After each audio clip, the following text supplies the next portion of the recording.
some guests.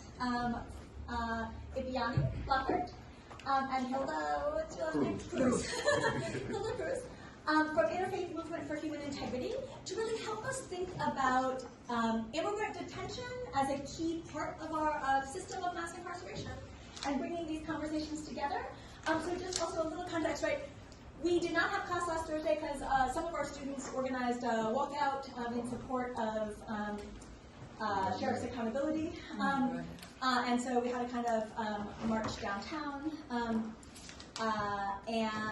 So we haven't actually had the chance to have any of the conversations about immigrant detention yet. So we're eager to have you give us a little overview of your work. And then I really want to encourage you all, given that you've read some stuff and we haven't had a chance to talk about it, to take the chance to talk to people who are experts in this sort of field of immigrant detention and ask questions of folks who are doing the work. So I'll turn it over to you. Thank you. How do we hit down on the... Okay, do you want me to... We got it. You got it? Okay. Did you already? Yes. So, thank you for having us today. Again, my name is Hilda Cruz. I'm with Interfaith Movement for Human Integrity. I am the regional director within the Inland Empire, and one of my focus has been immigrations. As an immigrant child that was brought here undocumented, that became my passion. My status changed because of political involvement and policies that changed and allowed me to become a U.S. citizen.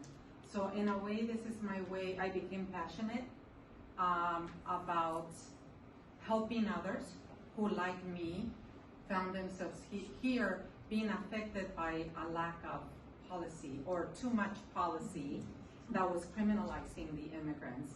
And so that's what we're going to talk about and hopefully make those connections to mass incarceration. So my hope was that by the end of this class, we'll be able to make the connection, connecting the dots with you guys about our broken immigration system, immigrant detention, mass incarceration, and many other patterns of oppression. I hope that you get a better sense of where the Adelanto Immigrant Detention Facility in our campaign to shut it down, along with inviting you to some advocacy opportunities. Definitely. And I'm Ipyani Lockert. I am the Inland Empire Faith Organizer for Interfaith Movement for Human Integrity. Who we are. The Interfaith Movement is a multi-faith rooted organization working for dignity and full inclusion of immigrants and people impacted by incarceration. We believe that every person across all borders, all bars and borders are pretty much sacred. You know, we advocate for humanity. We believe in redemption and grace.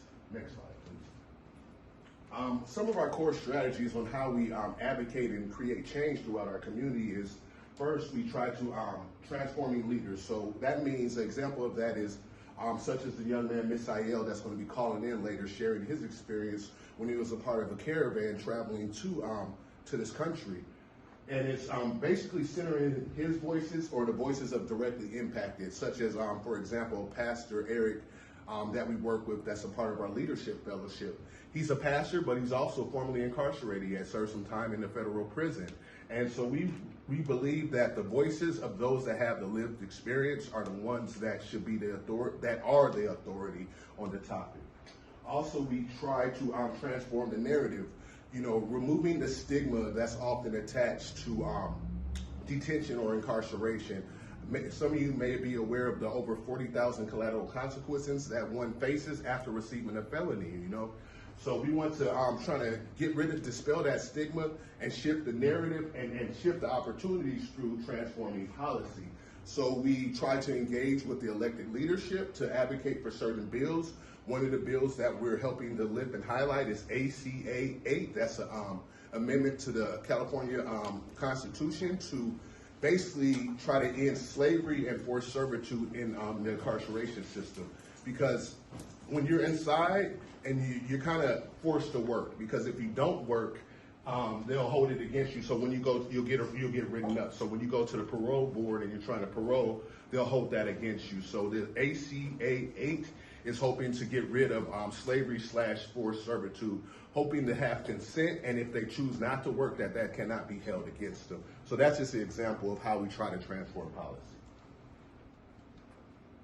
And it's kind of hard to see the slide, but every person is sacred. Yeah, I can make the lights better. Okay.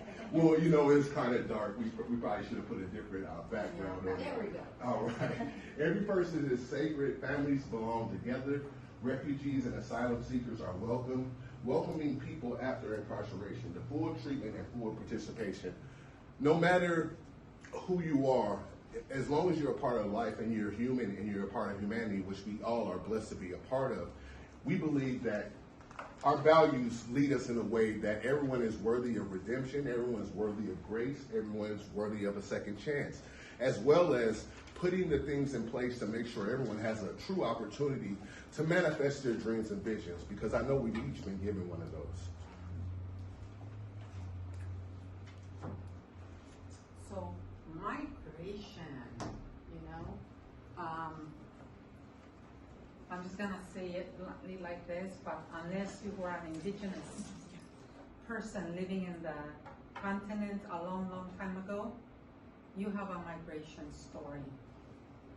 And except for the African Americans, their migration here was not something they wanted to do. It was forced migration on their part. So we all have a story. So it would be great for you guys to jot down and at some point ask, what is our migration, our family's migration story? Where did they come from? How were they treated when they got here? Because I was recently on Ellis Island, and immigrants were treated very differently depending on when they came. At some point they were welcomed, we wanted them here, and then after a while,